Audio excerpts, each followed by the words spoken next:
I love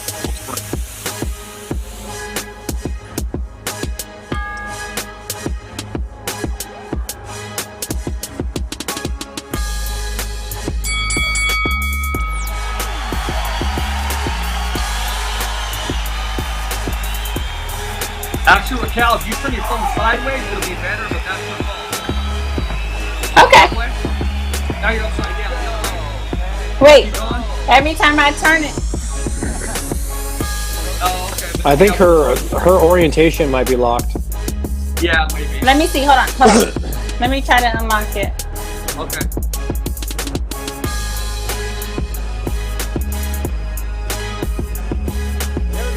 There you go. Okay. Gotta keep doing that frame. We can post it. Okay.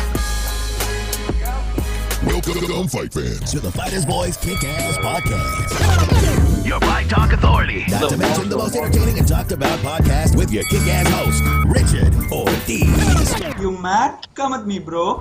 And his loyal kick-ass co-host, Senor Cole Escovedo.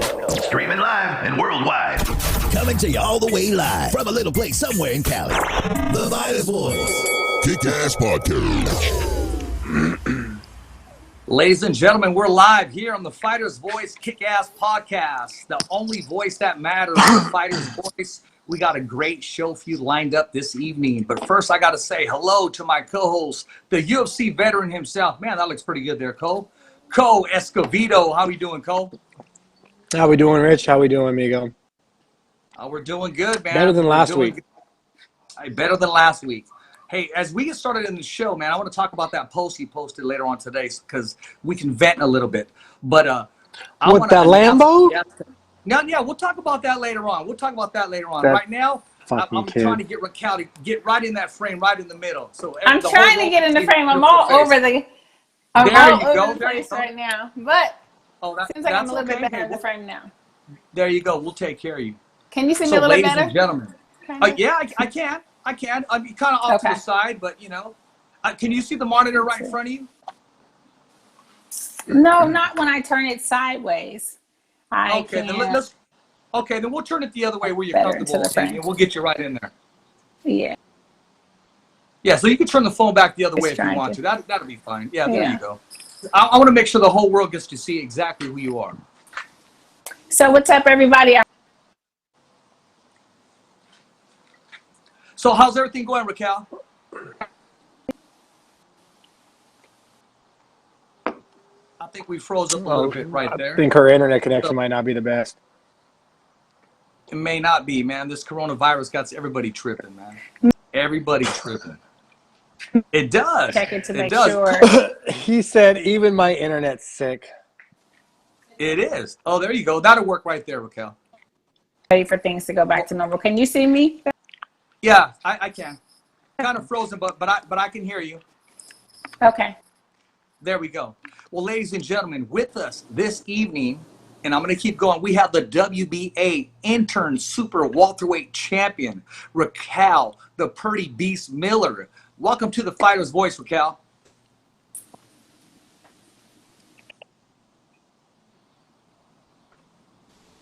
I can't hear you. Rich, can you hear me? Yes, I can hear you now. I can hear you. I'm talking to Raquel Miller. I'm sorry, go ahead.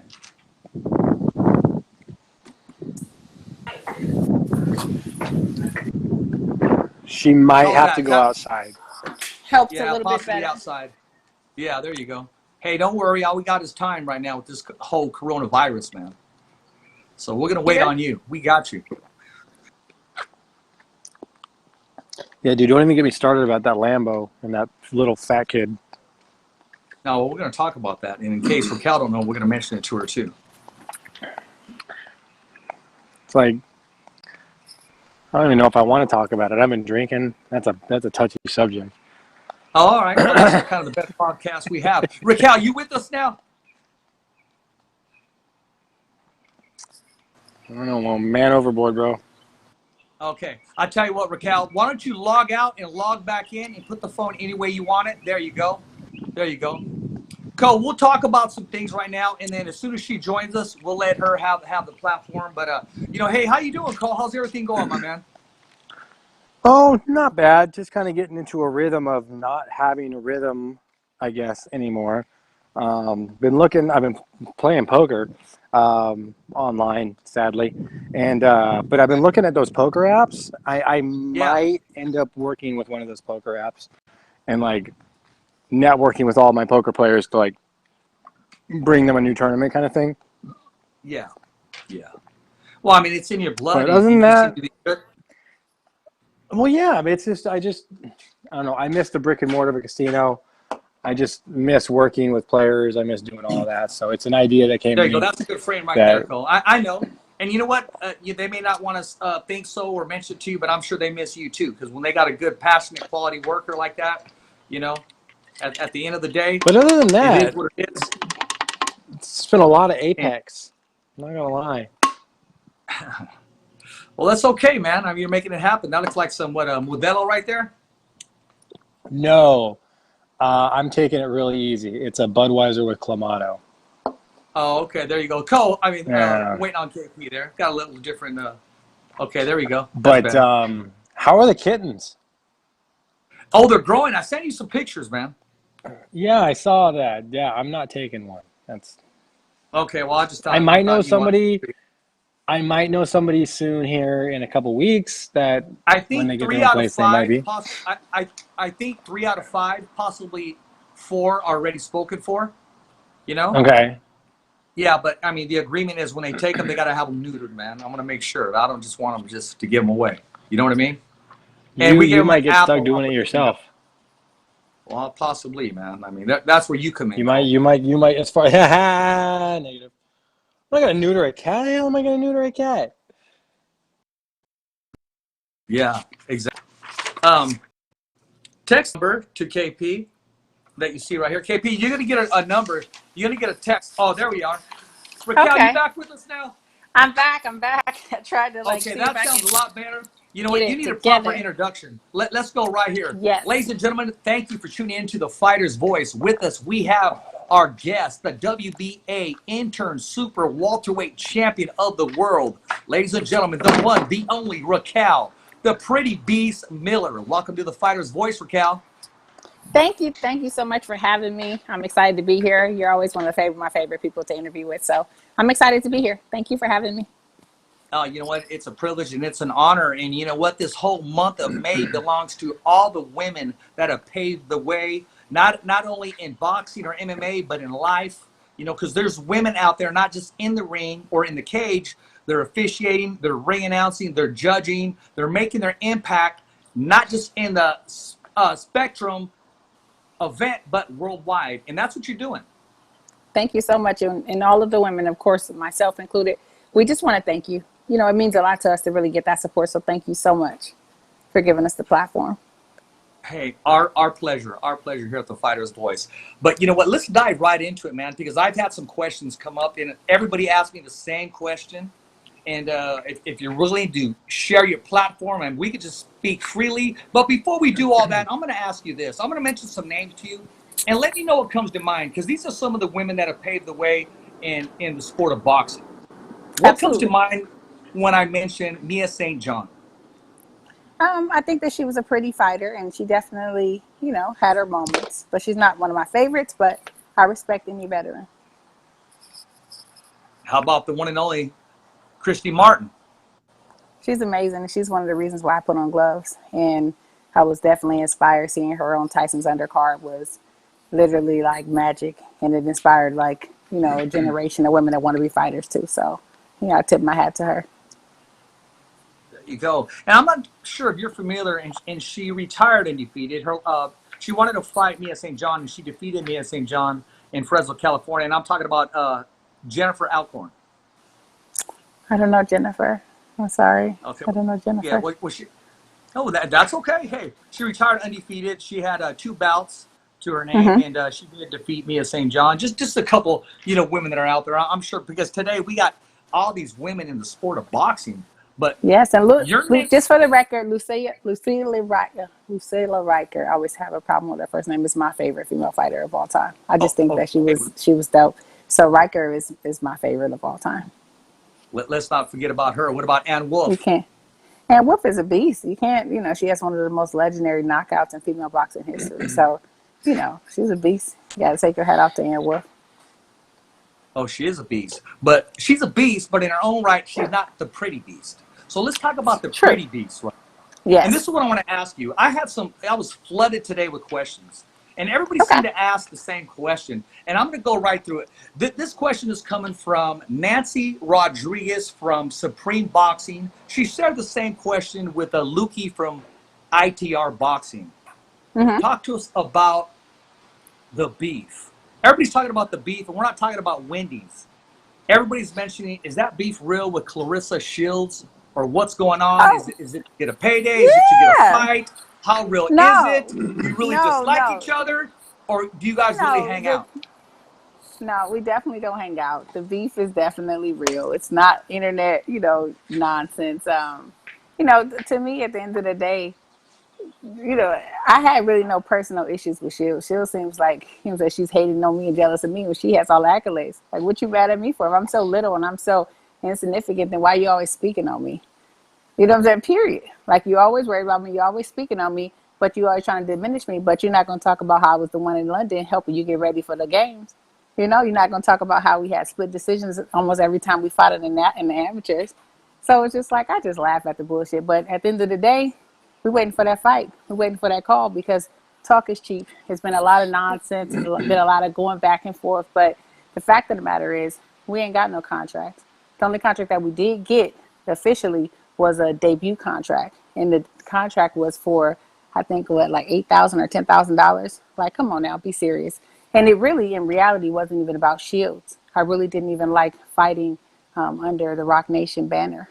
Like, I really had a not great experience fighting under Rock Nation, and I just really didn't want to do business with them anymore. So when they offered us the debut fight, for one, it was stupid. Like, there's not no title. There's no significance to it. Like, make it make sense. And then you try to lowball me like I'm not a 4 or 5 time national champion, a silver medalist at the World Championships as an amateur. So you're not going to disrespect me and come with an $8,000, $10,000 contract like I'm some nobody that haven't put in no work. So it was just insignificant and didn't make no sense. But so now the tables are turned. I'm 10-0 as a pro. You 10-0 as a pro. It's a whole bunch of talking going on. There's only one way to settle it, and that's in the ring.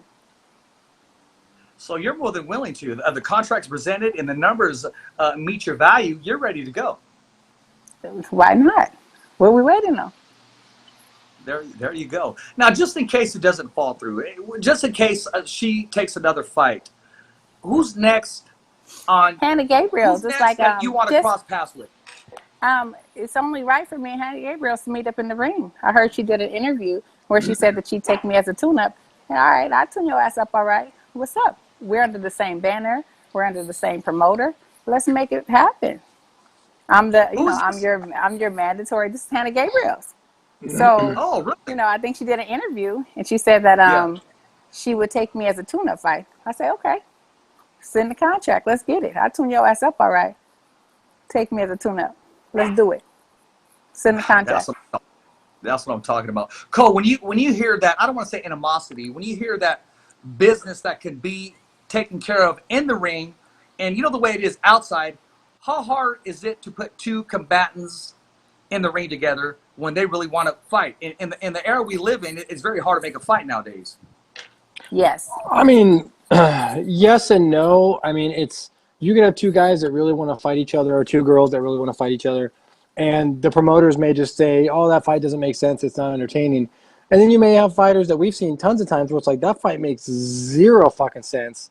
Yet it's entertaining as far as they're concerned. And we've seen it happen before. We end up getting a lackluster fight. So it's really just a matter of how self-marketed those two fighters are, I would say, as far as you could get any fight together, really. It just matters on how TV numbers the fight makes sense as far as the promoters are concerned. But I mean, they offered her what you said, like $8,000 for a debut fight. Mm-hmm.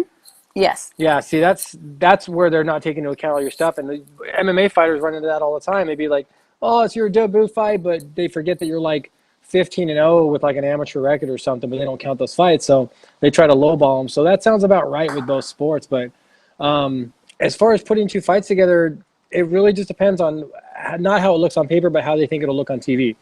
Does that have the potential to be an entertaining fight, or is it just two people jawing at each other looking for attention? Is how a promoter at least will look at it, in my experience. Well, a lot of times, Clarissa, I'm sorry, Raquel. Did I say Clarissa? Clarissa needs to get her ass knocked Yes. out. Raquel, no, True.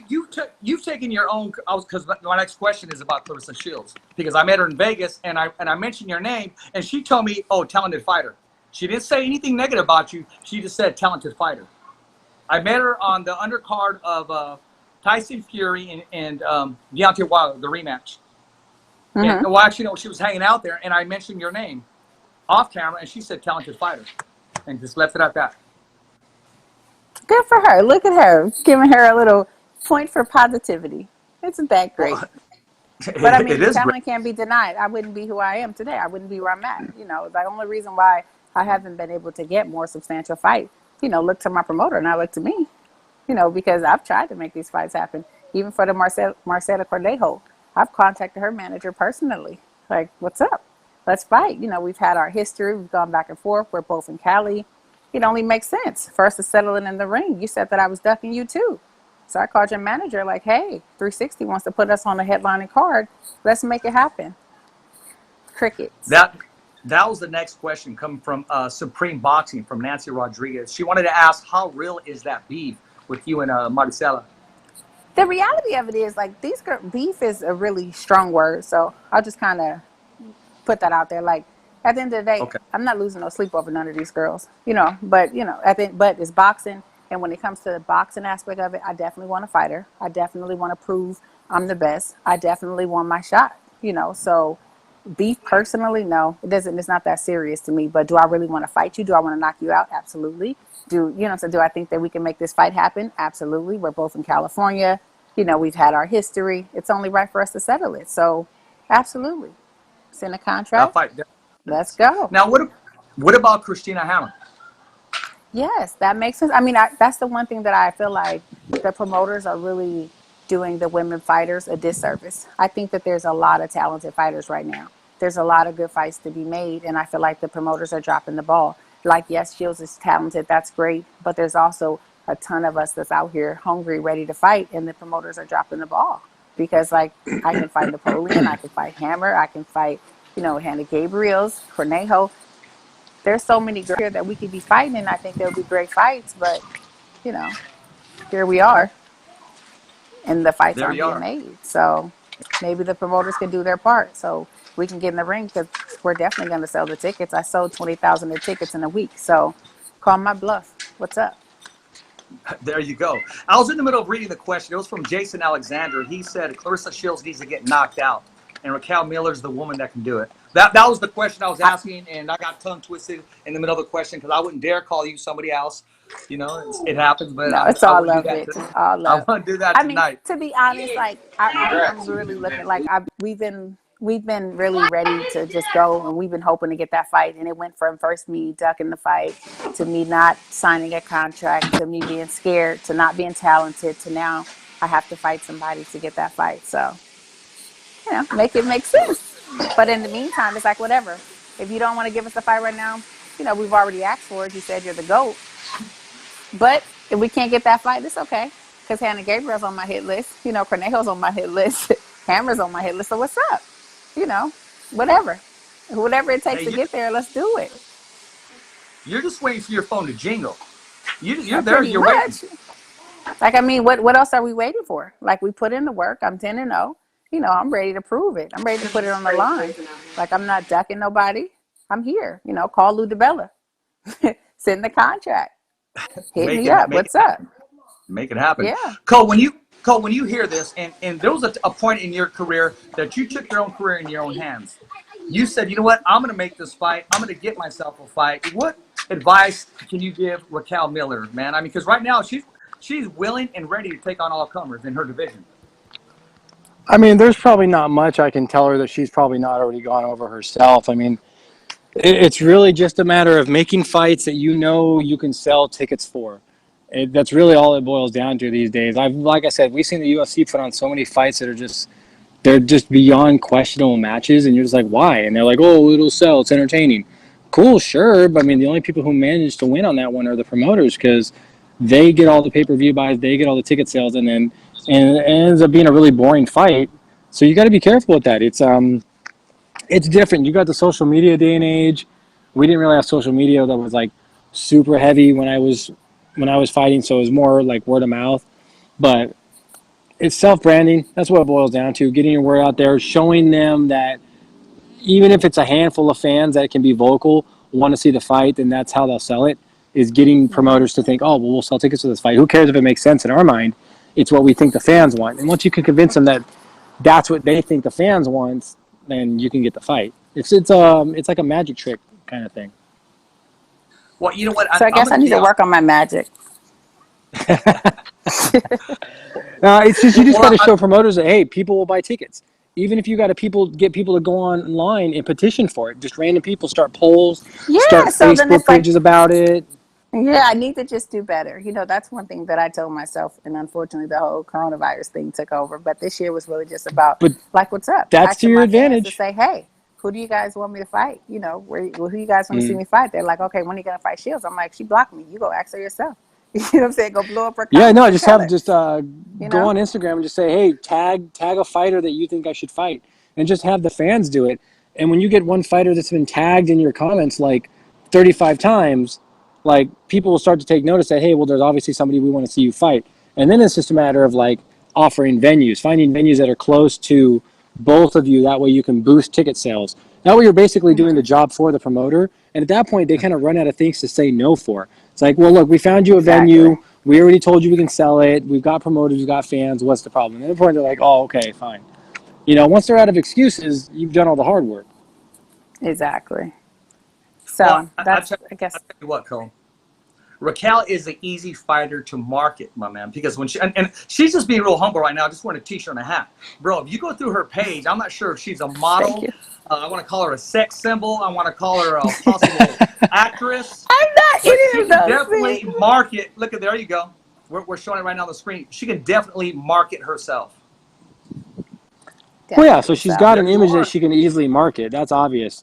and I actually Absolutely. have The a real lot of trick is support. just it's just finding So, the well. That's what you got to do. Take that support, those people all the support you have, get them to go out there, get them to be your voice, get them to go out there and be like, oh hey, why is and have them tag people on Instagram. Really, just have your fans bombard them, and what'll happen is it'll be like, oh, I'm tired of getting tagged in every single post from Raquel Miller's fans and this and that. Why are you dodging her? Why are you ducking her? Blah blah blah. And then you just have your fans berate them for you, and they will kind of get pushed into the corner of, well, I have to do something about it. that is very true. So when you guys Use start the seeing my social media posts, make sure platform you to your share them. ability. I must say, when you start seeing my posts, make sure you share them for me too, okay? So There I we Oh, can go. definitely. See? with all of them. Yes. Definitely. Just Thank make sure you. you tag me. I'll share them. Hey, talk to us about the Absolutely. early days in your amateur training, your early days at World Class Boxing Gym, at the Mission training. So initially when I first started, I'm originally from San Francisco, and I started in San Francisco.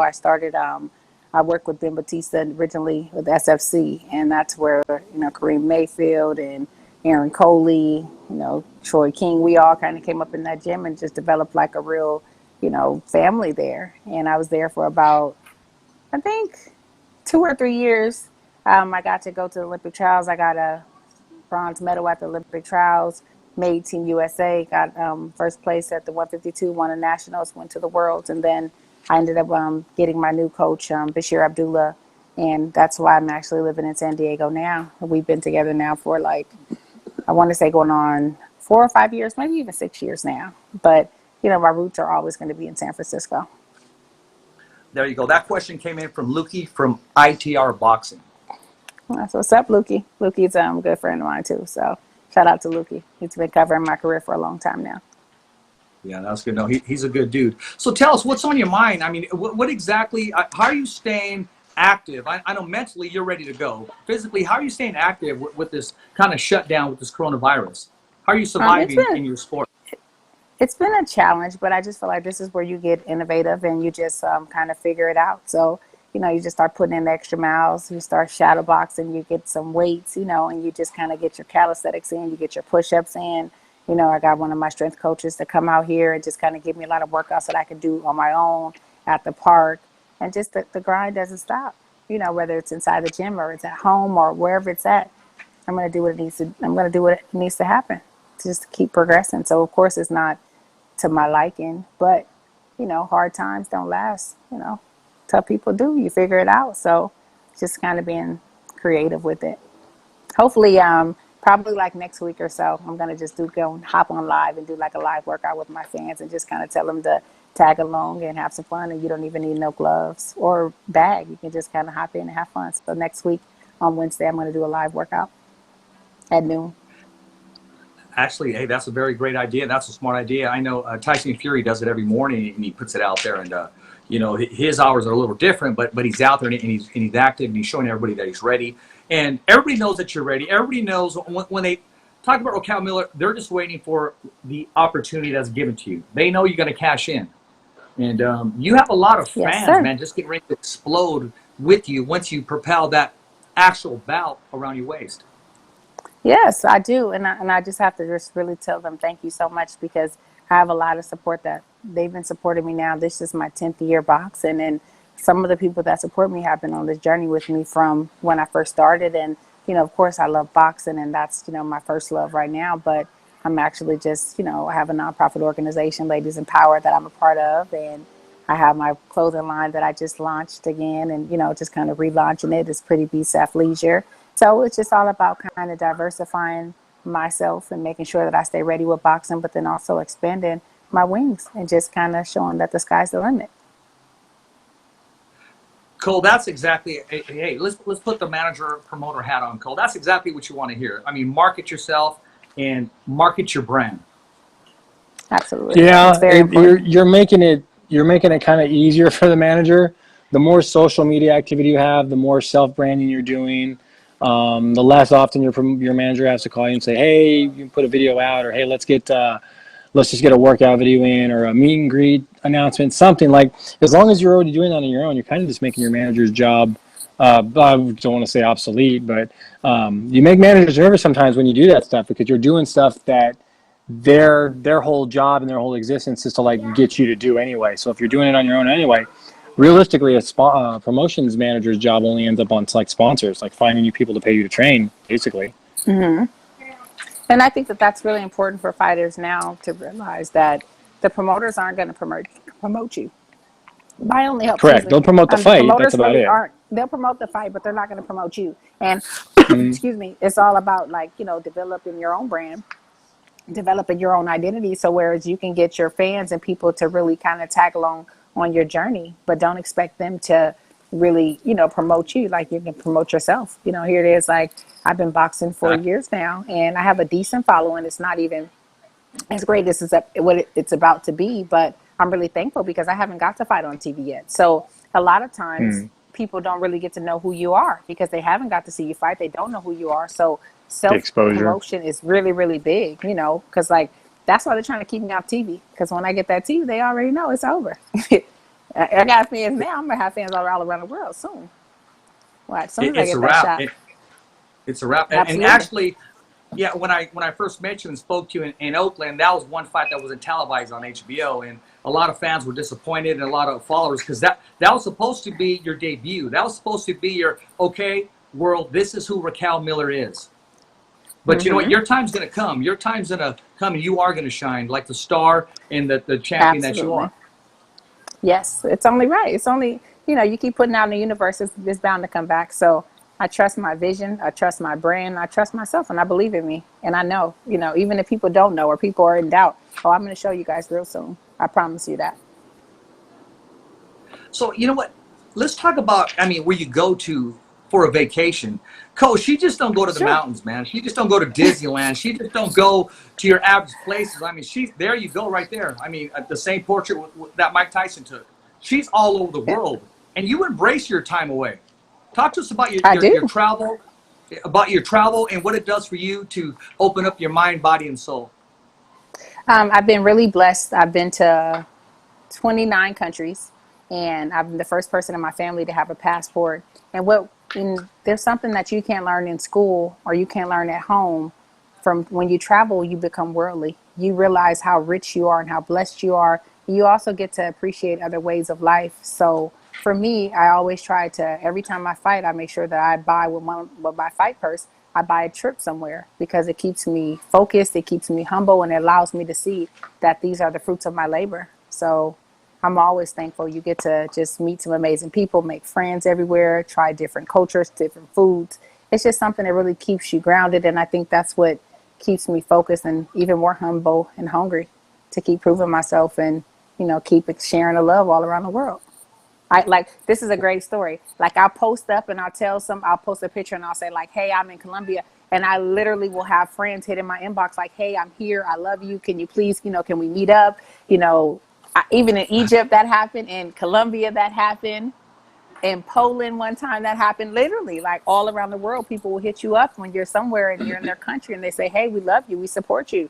We want to meet you. So shout out to everyone that's showing me love all around the world when I travel. Well, I'll tell you what, if all goes well this weekend, you may be traveling in the future to some island. Cole, talk to us Absolutely. about live combat sports that are taking place this weekend. I wouldn't hold my breath, but UFC 249 is supposed to go down this weekend in Florida. I think Jacksonville, is where it's going to happen.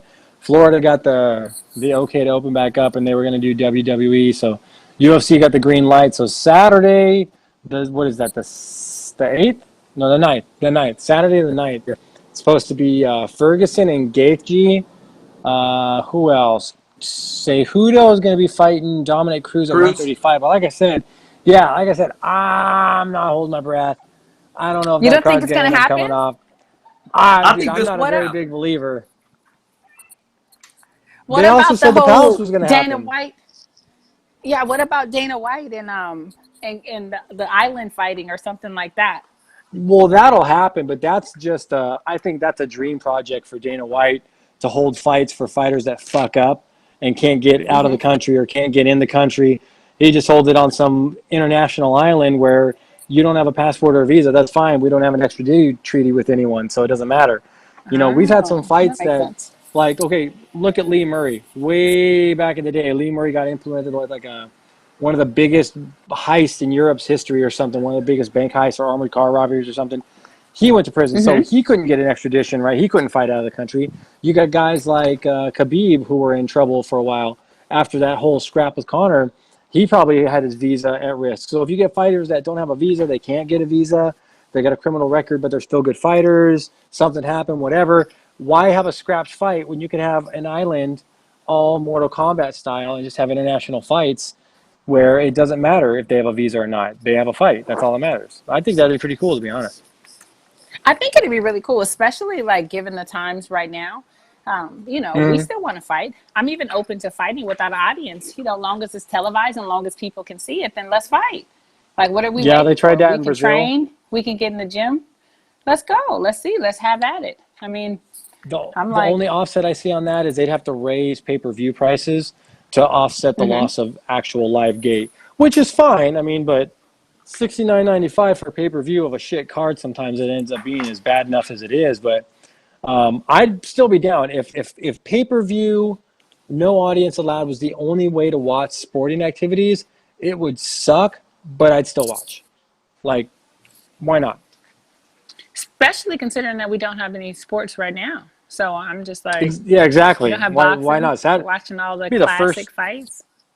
first sporting event in like how long this People are Saturday? hungry for it. Like a month and a half, 2 months. Yes. You know what, Cole? Right I now. think it is going to happen. Raquel, let me tell you why Cole is skeptic. Okay, the first fight was going to go down in Lemoore, California, which is an hour and a half away from our hometown, and we're waiting, anticipating for that to happen. I think they got the shutdown that Wednesday, and they said, Yeah, you know what, the it's not day gonna after happen. they announced it. Yeah, it's not going to happen. So knowing that this fight is supposed to take place around the corner, Cole's kind of skeptic, and I'm thinking it's really going to happen. I mean, how many false alarms can you have? it's got a better chance of happening just because Florida's crazy like that. That's where all the crazy shit happens anyway. Whenever you hear some weird is true. story like man eats alligator on crack in the 7-Eleven or something, it turns out to be like from Florida.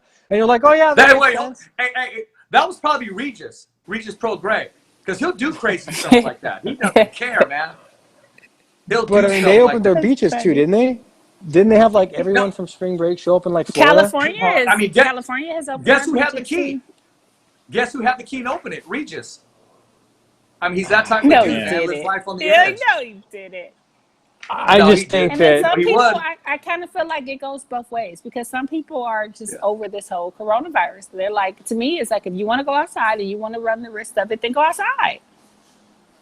Some countries didn't shut down, and they survived. Sweden, I don't think, shut down, and I want to say North or South Carolina, they didn't shut down. So I feel like if make it sure weren't that you for- keep the elderly people inside, and people that are most at risk. But this seems excessive at this point. How long are we supposed to quarantine? It kind of does seem excessive given the inflated numbers that we're seeing, given what has already been admitted by many healthcare professionals is the fact of, our hospital gets more money for every COVID case that's admitted or whatever. So given that those numbers are unarguably inflated, it's risky, but I kind of can get behind that notion of, if not that you're scared, but if you feel you're at risk, stay home. But then you're going to have those people in between. They're like, well, I don't feel I'm at risk, but I feel going out without a mask in the large public gatherings to see a movie, I'm putting myself at risk still. So you're going to have those people, and it's like, I get it. Okay, cool, stay home. But there's that gray area where it's like, what if they need to work in order to sustain their living? Like, what if they have to work, but they're just so nervous of it? It's such a gray area that I think by, early May, the months or days are just blurring together. Early May, Yes. I'd say by the end of May to mid-June, I think we'll have seen a forced opening. Like, I think people will just start opening back up softly, and the city's just going to be like, well, you know what? Let's not violate anyone. I mean, well, Rich, you're from this area. Look at Crazy Bernie. That dude got fined $6,000 multiple times for having curbside furniture, online orders delivered. Like, he wasn't even letting people in the showroom. He was just order it online, and I will meet you at the store curbside, and I will sell it to you. I'll give it to you. Like, and they fined him for it. It's like, dude, what are you doing? You got so many people crammed into rooms and apartments and houses right now in 1-2-bedroom apartments, and you got like 6 people in there. It's like, dude, let them buy a bunk bed. What are you doing? So I think people. That's true. That's why I'm telling you, this is what happens. Our economy will take a crash, and that will be what sets off our next civil war. People need to work. Our country has been run capitalistically. Nobody can really argue that. It's been run like a business. So when you shut down the business, like, it crashes. It goes bankrupt. The economy will crash, and we may not. I mean, we'll probably recover, but it's going to be dark, and it's going to be hard to do that. So the longer we're shut down, the harder it's going to be. Oh, I don't think prices. Well, prices might go up, but. Well, I mean, for your average blue collar, 9 to 5 worker, we'll say the workaholic that needs to get out there and work, right? But how do you pause or turn off a fighter? You don't. Every fighter that I spoke to, they're ready to go. They don't stop training. They got that itch. They're willing, and they're able to compete with a crowd or no crowd. Just as yourself, Raquel, I spoke to numerous fighters, and they're ready to go. I mean, the vacation's over. They're ready to go. Especially like for fighters, if you're not at the top tier of the sport, you're not making a whole bunch of money to sustain yourself from fight to fight. So you're looking forward to these fights. And I think that it's unfair to say, like, okay, we can't have any type of, this is our living, this is how we make money. Luckily for me, I have some other stuff going on that really sustains me, but boxing is a big part of what I do. And it's like, to say that we can't have any type of fights or anything until November or something of that sort, that's absurd to me. It is, and you know what? You're not alone, and I think something is gonna materialize after this weekend's event, because you have a bunch of promoters that are not only fight fans are gonna be anticipating fights finally happening. Promoters are like, okay, well, they found a loophole. Let's make this work. Let's make this happen. Especially for all the fighters that are on contract. I mean, those contracts have to be. I mean, they and not only that, our out. contracts have been extended. This is a very frustrating time for a lot of people. All of our contracts have been extended, because of this. And we're like, the longer it's extended, the longer we're in contracts, the less mobility. Yeah, UFC does that regularly. The UFC's been doing that for years. In fact, they've got sued over it. You get sick or you get hurt and you can't train and you can't take a fight. And they're like, oh, okay, well, we're just going to extend your contract for like 3 months while you're injured. Next thing you know, you're like 2 months into an extension. Look at Dominic Cruz. His contract's been extended so long because of all those injuries that he'll be fighting for them for at least another year and a half before he's even allowed out of contract. Well, yeah, that knee was really bothering him, man, and he was able to recover. Raquel, where's the first place of business or your first place that you want to go as soon as these gates are open? As soon as you have that freedom, that we all have that freedom and the luxury to enjoy either our favorite restaurant, our favorite place to be, vacation. I know yours is the Ring, but tell the viewers, the fans, the listeners, where does Raquel Miller want to attend? Where do you want to go? I want to go get my nails done. Dude, I was going to say it too. Hey, she kept it I real. want to get my nails done. I'm sick of this. This is why I look like Your this. nails done, Blame your hair done. Corona. There you go. Yeah, I'm sick of this. We're all sick of the nail shop. I'm going to get a facial. I'm going to get my hair done. Yeah, that's where I'm going to go. That's definitely where I'm going. Okay, well, once you get all that done and you're ready to go, you're looking awesome as you do every day anyways. Where are you to go to relax or just to adventure and have a laugh? I'm really looking forward to going to, I was going to go to Greece later this year, but that might not happen. So, and I also was going to go to South Africa. So depending on what their protocol is, that's going to determine if I just kind of stay local in the U.S. or if I go abroad somewhere. But if I'm here in the U.S. For my sister's birthday, we're probably going to go to the Grand Canyon. And if we can go where we want to go, we're going to go to South Africa. Nice. Wow. Yeah, when you go Yes. somewhere, you really So- go. Yes, really no point in doing it halfway when you go. And I think that sometimes people think that it's harder to travel than what it is. It's not.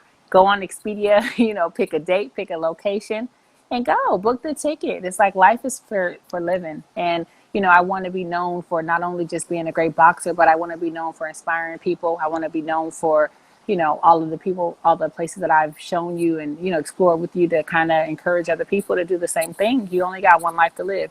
Live it to, the best of your abilities. And when I die, I want to go out like, God, I used everything that you gave me. I did everything that I wanted to do. I didn't leave no stone unturned. And that's kind of how I live my life.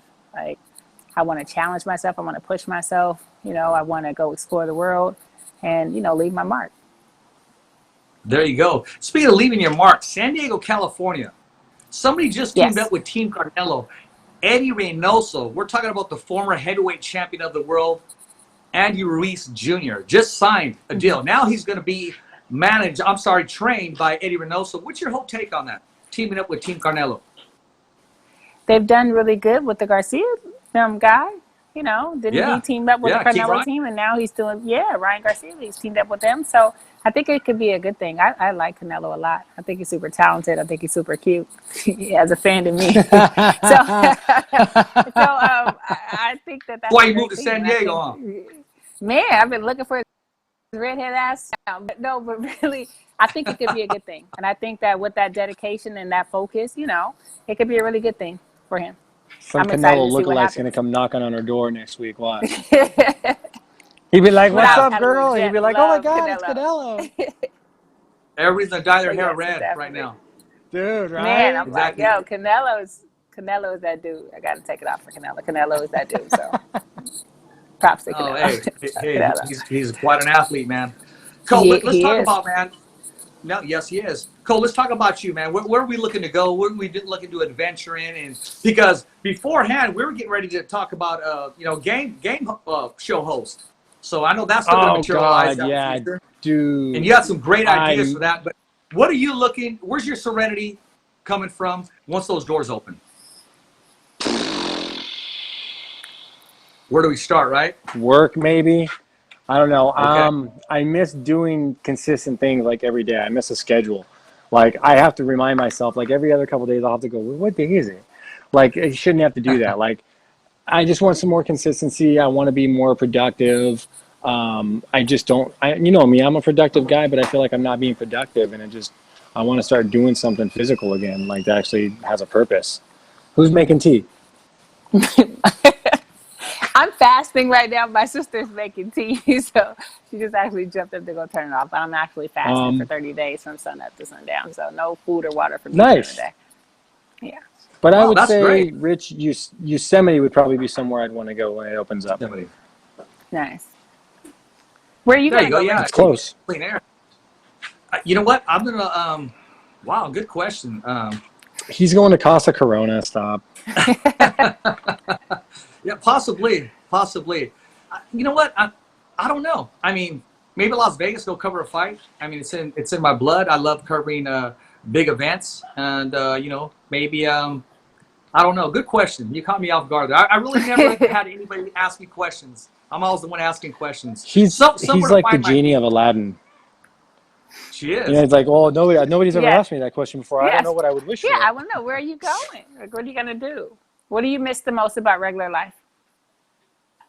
My interaction with people. I'm a people person. Talking to people, people watching. You know, if I can't give them anything, I'll give them a free smile because a smile costs nothing. But just my Absolutely. interaction with people. I love the human race.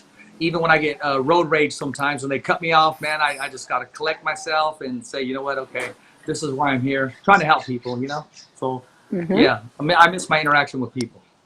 Nice. And, miss you the know, a schedule. live Corona is good too. Yes. People are so stupid. I couldn't believe people stopped buying Corona beer because of the coronavirus. I thought that was so Dude, stupid. right? Like, how I was like, stupid are do you you have guys to that be? serious? Like, really, that was really Well, that didn't stop in Well, Madera. It's still here in Madera, Fresno. I mean, that's still popping off right now. But yeah, I've heard that rumor too. yes. Speaking of stupid, dude, that Lambo kid. Here we go. Let us know right now, bro. Tell Dude. everybody, tell the world what's going on. All right, so check this out, Raquel. So this dumb fucking kid.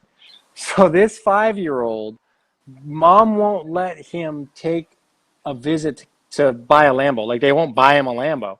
So what does he He's do? 5, you This said? 5-year-old, he's 5. 1, 2, 3, 4, Okay. 5. Decides to take the family truck and drive to California where he can buy a Lambo. Highway Patrol pulls him over, and they found it cute and funny. And I'm sitting over here going, what? Wait a minute. They He knew are how to getting- drive a real car at 5? Damn. And Yeah, he drove I don't know how good well enough he to did. like, but he pulled No, over. I don't think he did very well, but well, I'm like, wait I a think they minute, did he pitted his really pull ass. over? But What he's drove, the him and the car or that family. fifth beer you drinking? Him and that family are getting offers from people with Lamborghinis, and companies and dealerships that sell Lamborghinis are calling and flooding in to contact the kid to offer him a ride in a Lambo. I'm like, are you That's fucking America for kidding you. me? This kid Yeah, steals yeah. a car, and we reward him by going, hey, buddy, want to ride in a real Lambo? Dude, beat Exactly. that kid's ass and throw him in the closet. No, stop it. But that's Stop true. it. I mean, Don't really throw him in a closet, but like that kid needs an ass whooping and a timeout. Like, seriously. And America should be ashamed of themselves for offering Lambo rides. I agree. Number one bullshit. Yes. No, it is. I And agree. Cole, Raquel, Cole went off today. He shared that story God. more than he did the fighter's voice. I mean, that kid Oh, 'cause it's went worldwide, gross, man. dude. Cole was tagging Gross. everybody on that. Yeah, but that's Gross, almost kind man. of like how America, that's why it's important to travel. That's why it's important, because you go places and you see other things and you're like, the bullshit that Americans are on oftentimes make you kind of sometimes ashamed to be American. Like, get it together. That's stupid. Like, why would you even entertain that, as opposed to, tell this little boy, no, you're 5 years old. You could have killed yourself. You could have killed people. You don't do something like that. Yep. And then you are, that's stupid. Or, oh, even better. Number 2 on my most bullshit list today. Dude, was it Georgia and like Tennessee or something? Like they're waiving physical driving tests for teenagers during the Corona shit. So you can get in the car with a license with only the written test. You don't need to show us that you could drive the car. Man, screw that. Just go. You did the written. That's enough. Dude, And go I kill can't people. wait to see their car wreck numbers just shoot through the roof. And I guarantee you, insurance companies had something to do with it, because they're like, no one's driving around because of the Corona. How do we fix this? Let's let teenagers drive around without driving tests. Fuck yeah. So I'm telling you, there's going to be all kinds of more wrecks. Insurance is going to go through the roof. Just look at DUIs. Dude, DUI numbers have shot through the roof. People are day drinking like, let's go to the Home Depot. Let's woo. No, stop it. Stop it. That's kind of Agreed. rigged up too, though. If you ask me about those DUIs, man. I mean, sometimes you got waiters and waitresses. As soon as you leave, no, they're calling cops. Like that's happened before. That's a cheap ticket right Well, there. if you're but smashed, it is what it is. yeah. Well, yeah, absolutely. But I've seen, bartenders say, "Hey, you're smashed. I'm going to call you a cab. I'm grabbing your keys and what have you." But that's a whole different story. You know what? That's the a better stories and the approach. questions keep, yeah, exactly. The Yes. stories keep coming up right now. I just had a question right now. Someone's being nosy, Raquel. Okay, here we go. Bill Connington's asking, ask her, hey, there you go. Ask her why she's fasting for 30 days. Okay, so my coach is a Muslim, so it is Ramadan right now, and I'm not religious. right. But I do believe in God, and I think that Islam is a beautiful religion, and so I decided to take part in their fast and just kind of make it my own and just kind of meditate and pray.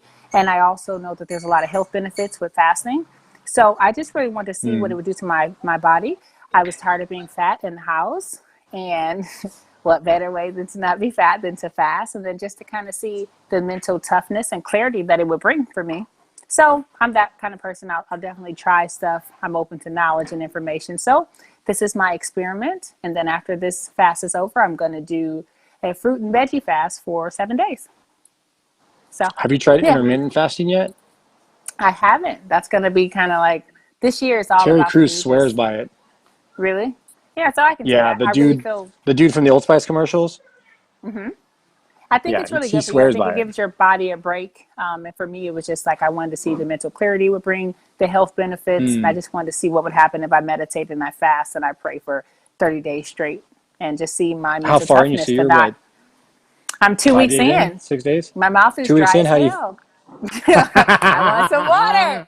I have about 30 minutes before I can break my fast. So 2 weeks in, I wake up at 5 o'clock in the morning and I have breakfast before the sun rises, and you meditate or you pray or you do whatever. I'm not, like I said, I'm not Muslim, so it's not the actual way that people that are You're just following the would do structure. it. But yeah, I'm just following the structure of no food or water from sun up to sundown. And for me, I just kind of like fast and I pray and I meditate and I drink a whole bunch of water before the sun comes up and have like a little breakfast. And you just go about your day, but it makes your workouts harder. And yeah, so So what do you eat what I've for your been doing. breakfast? Like, do you have like Nutella? Do you have high carb level? What? So this morning, I had avocado toast. I had sweet potato, and I make a smoothie, like a fruit smoothie. So the first thing I do is I get up, I drink some water, and I have a fruit smoothie, and it varies every day. I try to add in some like hemp seeds and chia seeds and things of that sort. Have a smoothie, and then I had some avocado toast, and I had some sweet potato. So I try to keep it as healthy as possible, and I try not to stuff myself because I think that kind of defeats the purpose. And it pretty much holds me over, and then I get a little hungry and get a little bit tired, like 5 o'clock or so. But What? yeah, What's it's your doable. window in the morning? Do you have like an hour? Like an hour. Yep. So you get up at 5. Okay. You have the sun rises at about 6 or so. So you pretty much have an hour to, get it all in before the sun comes up. And then the sun goes down at about 7:30. You can break your fast. And I usually just grab another smoothie, some water, and then have like a little bit of some food before I go to sleep. So if you sleep Hey, that in, you're sounds screwed. like a good eat, too. Smoothies? Yeah. Yeah, I love smoothies. I make smoothies all the time. Maybe you'll see me make Very, a very healthy. smoothie business. Very healthy. Yeah, they're very healthy, and Yes, they're the they're best very way healthy. to consume your fruits and veggies. So, yes, There you that's go. kind of what I have going Raquel, on. I got a question coming in from Fresno, California. The guy's name is Joe Valero. He said, ask her if What's she up, has Joe? any artwork, which is tattoos. And if you don't, what's one tattoo that you would get if you decided to get one? So I do have artwork. I have 4 tattoos, and I have Okay. one of them is a warrior. She's a warrior girl, and she's fighting a panther on my back. And that represents like my fight in life, where I'm fighting in the ring and I'm fighting for everything that I believe in. I have a tattoo. It's a Japanese symbol, and it says destiny, which is my destiny to be successful and just to kind of live my life full circle. And I also have one on the back of my neck, and it says to want, to need, and to have. And I'm not getting any more tattoos. And I guess if I had to get another one, I probably would get Egyptian hieroglyphic, probably something from Egyptian culture, because I just was really in love with the culture. Egypt was one of the best vacations that I've ever had, and it was just very powerful to see that in person. And I probably would get something along those lines if I got another one. You know, that took, okay, well, thank you, Joe Valero, for that question. That kind of took my last question. But besides Egypt, then, since you traveled all over the world, what grabbed you the most? What caught your soul? What captivated you and said, wow, I'm going to take a piece of this with me wherever I go? There's a few places that are very, very special to me. Egypt was one of them. I went to Brazil. I went to Salvador Bahia, Brazil. I went to a couple of countries inside of Brazil, but Salvador Bahia, I would suggest anybody go there. It's a very, very special place. It's very spiritual. And it was just like the people were amazing. So Salvador Bahia was very special to me. Egypt was very special to me. And a lot of people don't know this, but I tried to go and represent Ghana at the Olympics for 2016. And, you know, I just kind of reached out to them, talked to the Ghana embassy and just told them that I think that my ancestry derives from Ghana. They literally welcomed me with open arms, and they were going to allow me to compete for them for the Olympics and go try to qualify. But unfortunately, USA blocked it and said no, because I had fought for Team USA within 2 years, and you can't do that. You have to pick your country, and you can't kind of, you know, switch within, I think it's 2 or 3 years you can't switch. But yeah, that was really special to me. And as soon as this coronavirus thing is lifted and all that, I'm definitely going to Ghana. I'm definitely bringing a ton of, you know, gifts and supplies and love and boxing gear when I go. So I can't wait to go to Ghana. There you go. Wow. Okay, this is a great question right here. This one just came up. This is coming from Shelly Hollis from Stockton, California. Hi, Shelly. He said, ask Raquel if she was a trainer and she had a fighter and she had to fight Raquel Miller, how would she train her to fight Claressa Shields? Which is a crazy question, but if you think about it, now you're a trainer and you're training Raquel Miller to beat Claressa Shields. What would you work on? How would you train? I can't give away all of my arsenals. I mean, I can't give away all the tools in my arsenal, obvious. But I would definitely say no respect. I think that people get in there with Claressa, and I think that they're scared of her before they start fighting her. And I think that it takes them away from their game plan. Like, I'm willing to die in that ring that night when that bell ring goes off. And if I got to leave it all in the ring, you know, balls to the wall, that's what has to happen. And I think that people need to, you know, believe in yourself, believe in your talent, and go in there and execute your plan. Don't allow somebody else to try to, you know, impose their will on you or intimidate you by their mouth or whatever. At the end of the day, we're both fighters. You know, we both have 2 fists, and we're going to get in this thing and we're going to bang it out and may the best person win. So that's the best I can say on that. There you go. Thank you, Shelly Hollis, for that question. Now, I know you've heard rumors. There's been a lot of media attention. He posted a video and he made the comment, yes, I'm interested in some exhibitions. What's your whole take on Iron Mike Tyson returning to the boxing ring?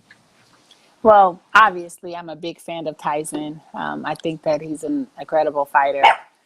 Be quiet. Sorry, my dog is giving me the blues.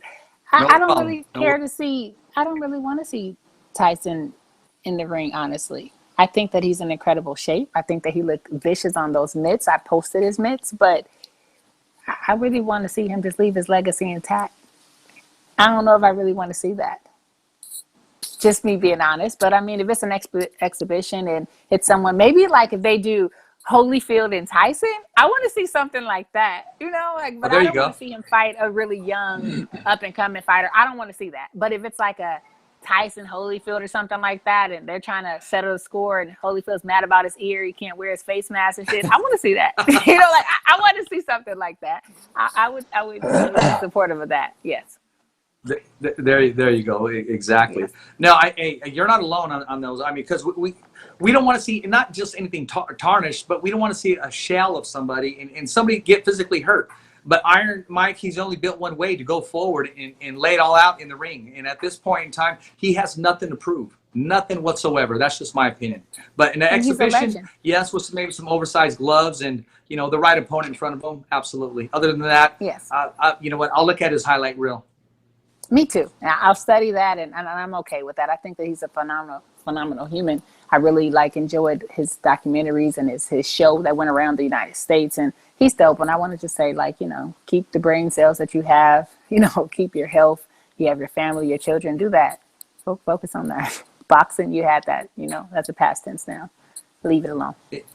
Exactly. Cole, I'm going to bring up a name that what's something similar. I'm not comparing the two, but something similar. Maybe this guy fought a little too, went on longer and kept coming back. And when you hear that, BJ Penn is one, absolutely. But I'm talking about the Iceman, Chuck Liddell. I mean, would you have taken that last fight with Tito Ortiz? Or would you just like to, if you were his manager, or would you just like to keep him with his leg intact in those two victories over him? Okay, so that's a weird one because if I had 2 wins over a guy and they were throwing a buttload of money at me to beat up a guy I've already beat up twice, yeah, I'd probably take that fight too. Do I think anything outside of that would have been a smart decision at that time in his legacy? No. Was it a smart decision to take the risk given, like I said, you've beaten the guy twice already and they're going to pay you a bunch of money? Like, it's not really a lose-lose. It's got very little risk. Now, granted, in hindsight, he lost and we all look back going, ooh, fuck, you shouldn't have let him fight. I would have taken it, but at the same time, I was one of the people that was on the side of the fence going, no, Chuck, you probably shouldn't fight. So, I don't know. It's hard. I'm not in that position. There you go. Actually, we were supposed to interview Chuck right before the fight, but, stuff wasn't really inked yet on the contract. Raquel, they couldn't announce it, things like that. Exactly. Thank you so much. Exactly. I appreciate I want to so thank much. you for your time. I mean, coming on here Thank and, you. through this whole coronavirus, and I don't want to use this and say it's only going to happen because of it. We got to know a little bit about you, not just the fighter, not just the boxer, but the woman. The woman that's walking this earth, the woman with dreams, the woman that wants to leave an impact to the youth. And I've talked to you the first time I interviewed you, and I talked to you about the impact you made on my daughter, and actually she's watching today. So what do you got to say to all the viewers and the fans and followers that watch and support Raquel Miller? First, I just want to say thank you guys so much because you guys keep me pushing when it's really, really hard. And most importantly, keep believing in yourself. Keep believing in your dreams, no matter how big or small they are. I know you hear that pretty frequently, but I've literally got to where I'm at right now by believing in myself. I've had so many people tell me what I couldn't accomplish and what I can't do. And I just keep proving them wrong. And I'm going to continue to keep proving them wrong. And I just have so many people that show me love, that send me messages, that just tell me, I love you. You motivate me. And that keeps me going. And if I can make it a little bit easier for anybody to kind of keep pushing for their dreams and their goals and not allowing someone or politics or just BS to stop them, then, this has been more than enough. So I know I'm going to be a world champion, God willing, but if I can just inspire people to keep pushing and believe in themselves, then I'm more than blessed. Thank you guys so much. You can follow me on Instagram at ms.Raquel Miller. I'm on Facebook under Raquel Miller. Check out my nonprofit organization. It's Ladies in Power. My clothing brand is on PB Athletics. And just more importantly, just like give love to get love. That's how I work in the universe. Everything that's for you is out here. Ask for it and go get it. Amen to that, sister. Cole, in 10 seconds, man. Tell all your viewers and fans. See ya. All right, guys, real quick before you leave, don't forget UFC 249 this Saturday, Gaethje versus Ferguson and Cejudo versus Dominic Cruz. Real quick picks on that one. Fighter voice picks. I'm going to go with Gaethje. I'm going to go with Cruz on that one. I think Dominic is just too taller, illiterate. Too tall for Cejudo. And Gaethje, I think, is just a better striker than Ferguson. I think Ferguson is on the crazy fucking train, and he's just looking for publicity. So those are my top 2 picks for that one. Try to get you guys some more Fighter's Voice picks before the weekend, so stay tuned. Hey, ladies and gentlemen, Thank I want to thank you guys everybody so for much. tuning in. There you go. Of course, they all love you, and they're all supportive of you. Ladies and gentlemen, I want to thank you all for tuning in tonight with our guest, Raquel Miller, and our co-host, UFC veteran Cole Escobedo. We're going to continue the month of May honoring all the women. Next Tuesday, we got UFC Bellator former champion Zoila Frausto, followed by Wednesday, we have female promoter Raging Babe will be with us that Wednesday. Hey, as always, it's a wrap. Thumbs up for Richie. Thank you. Bye, Okay, guys. fight fans, it's not goodbye, but until next week. Remember, it's always voiceography at its finest. So on behalf of Richard Ortiz, Cole Escobedo, the special guests, and all the crew right here at the Kick-Ass Podcast, saying hasta luego, babies. And always, thanks for listening.